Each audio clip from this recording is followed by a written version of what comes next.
Halo, selamat pagi anak-anak. Selamat pagi, Pak. Pagi, Pak. Ya, oke. Kita kembali lagi pada kesempatan kali ini.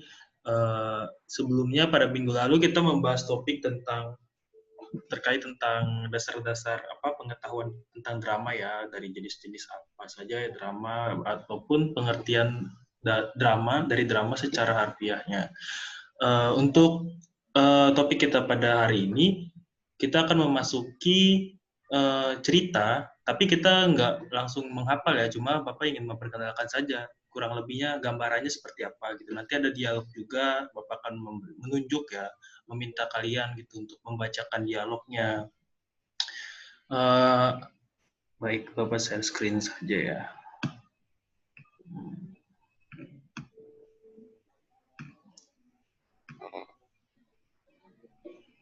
Sudah muncul atau belum? Sudah, Pak. Sudah, Pak. Sudah. Coba di slideshow.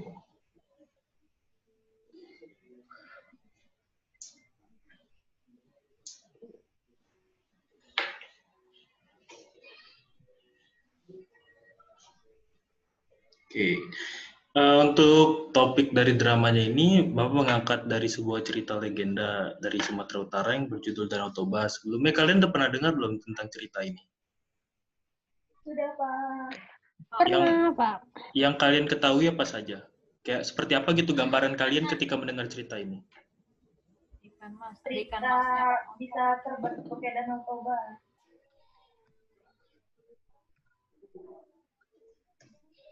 Oke, lanjut ya. Berikutnya ada konsep dramanya. Seperti Bapak yang bilang tadi itu, drama Danau Toba ini merupakan sebuah legenda yang dipercaya sebagai kisah dari kemunculan Danau Toba di Sumatera Utara. Jadi itu mengangkat dari asal-usul terbentuknya Danau Toba ya, menurut cerita rakyat atau legenda setempat. Berikutnya ada unsur cerita dari Danau Toba ini. Yang pertama itu ada nelayan. Temanya itu ada nelayan dan bertani. Karena awal mulanya menemukan ikan masnya ini kan si Tobanya ini kan sedang menjadi nelayan mencari ikan di danau, sekitar danau. Nah, kemudian tuh ada bertani. Nanti tuh seperti bertani itu pekerjaan si Tobanya nanti. Nah, alur ceritanya ini alur maju ya. Kemudian ada tokohnya ini adalah si Toba ini. Toba adalah suami dari si putri ikan. Sedangkan putri ikan ini adalah istri dari si Toba. Kemudian ada Ucok, atau sering dibilang tuh Samosir, anaknya si Toba. Nah, latarnya itu terjadi pada pagi dan siang. Kecuali nanti ada sebenarnya malam itu kayaknya pas ketika waktu munculnya si ikan mas ini berubah menjadi manusia untuk pertama kalinya sih, seperti membantu nanti dia pas membantu si Tobas misalnya dari bukan menyulap ya, dengan kekuatannya kan memang cukup sakti putri ikan ini, kayak mengubah dari padi menjadi beras yang banyak gitu. Nah, berikutnya ada danau, sawah, dan rumah sebagai latar tempatnya.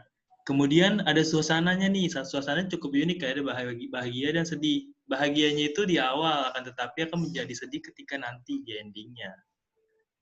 Itu suasananya ya. Amanatnya itu adalah tetap bertanggung jawab atas sumpah atau janji yang pernah dibuat. Jadi jika kalian pernah bersumpah ataupun melakukan atau berjanji terhadap orang lain, kalian harus menepati itu ya, jangan sampai nggak ditepati. Minimal tuh kata-kata kalian itu bisa dipegang. Nah, ini seperti contohnya latarnya ada danau, terus ada gubuk. Gubuk ini rumahnya si Toba. Nah, berikut ini sawah, nanti tempatnya si Toba bekerja biasanya. Nah, ini ada sinopsis dari dramanya. Nah, ini adalah kisah tentang terjadi di Danau Toba ya. Orang tak akan menyangka ada kisah sedih di balik danau yang elok rupawan itu. Tersebutlah seorang pemuda yatim piatu yang miskin. Ia tinggal seorang diri di bagian utara Pulau Sumatera yang sangat kering. Ia hidup dengan bertani dan memancing ikan. Suatu hari, ia memancing dan mendapatkan ikan tangkapan yang aneh. Ikan itu besar dan sangat indah. Warnanya keemasan. Ia lalu melepaskan pancingannya dan memegangi ikan itu. Tetapi saat tersentuh tangannya, ikan itu berubah menjadi seorang putri yang cantik. Ternyata ia adalah ikan yang sedang dikutuk para dewa karena telah melanggar suatu larangan. Telah disuratkan, jika ia tersentuh tangan, ia akan berubah bentuk menjadi seperti makhluk apa yang menyentuhnya. Karena ia disentuh manusia, maka ia juga berubah menjadi manusia. Nah, ini ada dialognya ya. Yang mau jadi Toba siapa? Tuba itu Toba ya. Yang mau jadi Toba siapa? Ada yang mau jadi Toba? Inggris. Ingrid. Saya, Pak.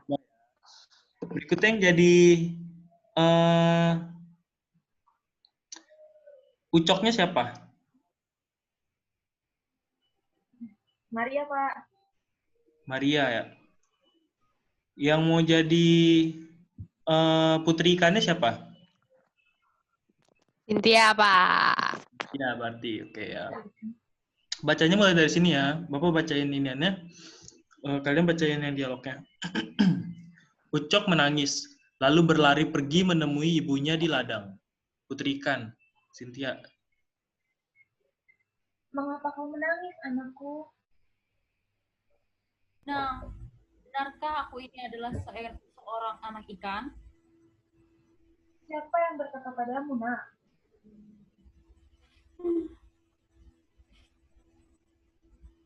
Jawab, ibu nak.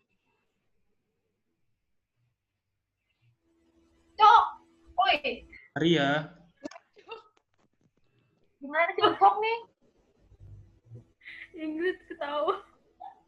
Nggak apa-apa, lanjutin Nggak. aja nak. Lanjutin aja, nggak apa-apa. Amang yang itu.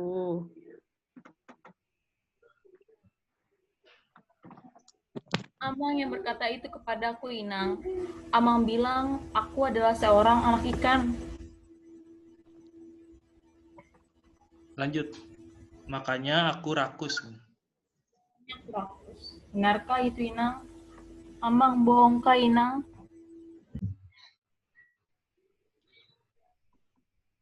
Nah, di situ digambarkan putri ikannya itu diam dan mulai menitikkan air mata karena cukup sedih dan terpukul karena pembicaraan dari si Toba yang kasar terhadap anaknya.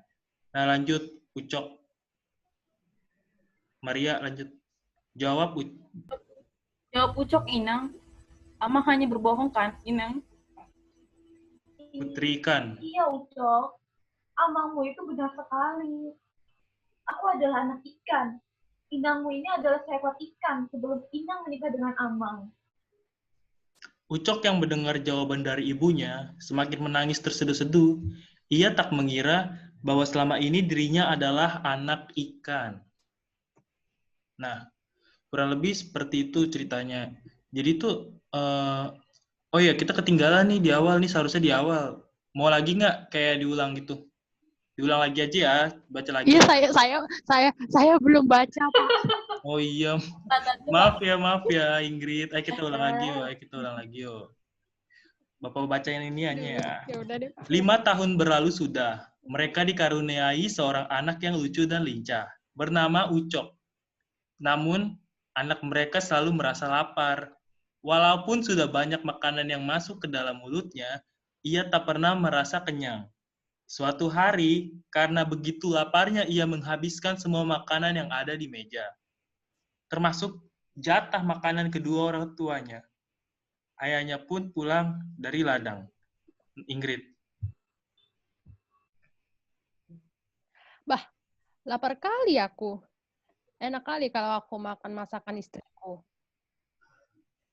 Ucok, kau kemanakan semua makanan masakan inang kau? Sudah Ucok habiskan lah, Amang. Lapar kali Ucok habis main di ladang. Dasar anak ikan. Rakus kali kau. Ucok menangis, lalu berlari pergi menemui ibunya di ladang. Putri ikan. Kenapa kau sakit, anakku? Inang, benarkah aku ini adalah seorang anak ikan? Siapa yang berkata padamu, nak?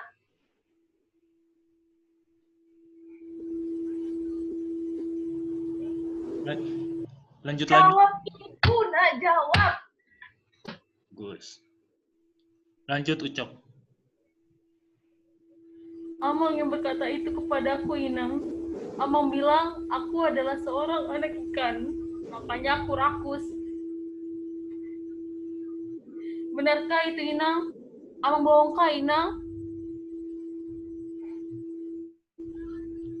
Kemudian Putri Ikan diam dan mulai menitikkan air mata. Ucok kemudian berbicara lagi untuk meminta penjelasan Putri Ikan.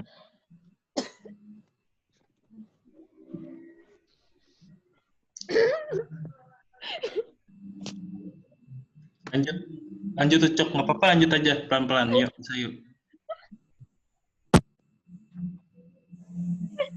Yang mana? Yang ini, jawab Ucok, Inang.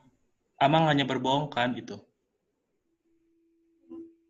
Jawab Ucok, Inang. Amang hanya berbohong kan, Inang? Lanjut Putri Ikan. Amangmu itu benar sekali. Aku adalah anak ikan. Aku adalah anak ikan. Aku ini adalah seekor ikan sebelum Inang menikah dengan Amang. Ucok yang mendengar jawaban dari ibunya semakin menangis terseduh-seduh. Ia tak mengira bahwa selama ini dirinya adalah anak ikan.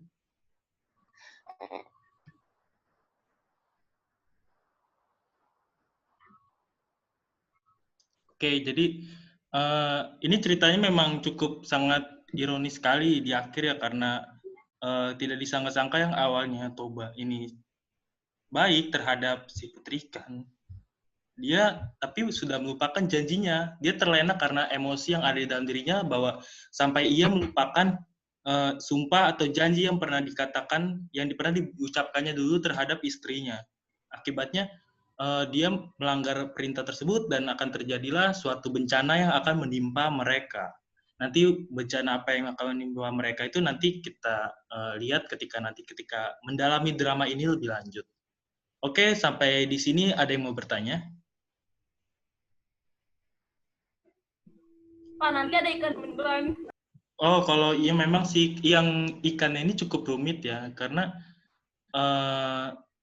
harus digambarkan benar-benar menjadi ikan. Tapi kalau untuk saat ini sulit juga untuk mencari ikan gitu kan nggak mungkin kita harus kayak misalnya Maria yang jadi, misalnya Cynthia yang jadi ikannya, dia harus harus mencari ikan dulu kan sulit juga gitu kan. Tetapi kita kayak pura-pura aja gitu, nanti bisa pakai green screen seperti itu untuk jadi pura-pura ikannya. Misalnya udah beranggapan jadi ikan lah, seperti itu.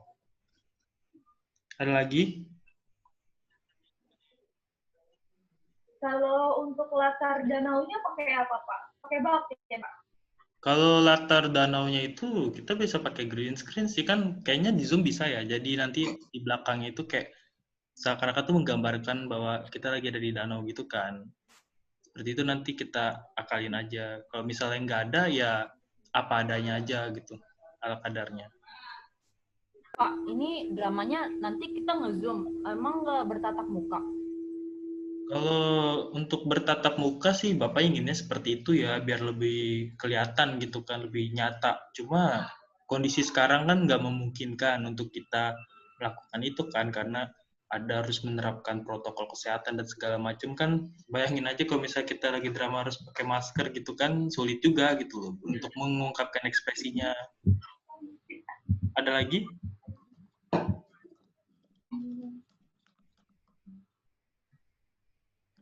Sudah cukup, Pak. Cukup ya, oke, terima kasih.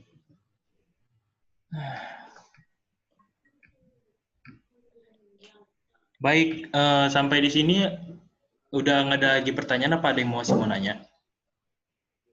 Sudah, Pak. Baik, kurang lebih itu saja ya pembelajaran kita pada hari ini. Next-nya untuk seterusnya kita bakal mendalami dari drama ini.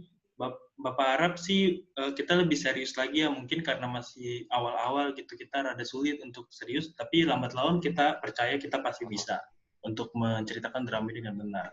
Baik, Bapak tutup ya. Sampai jumpa, bertemu lagi minggu depan. Dah. Terima kasih, Bapak. Sama.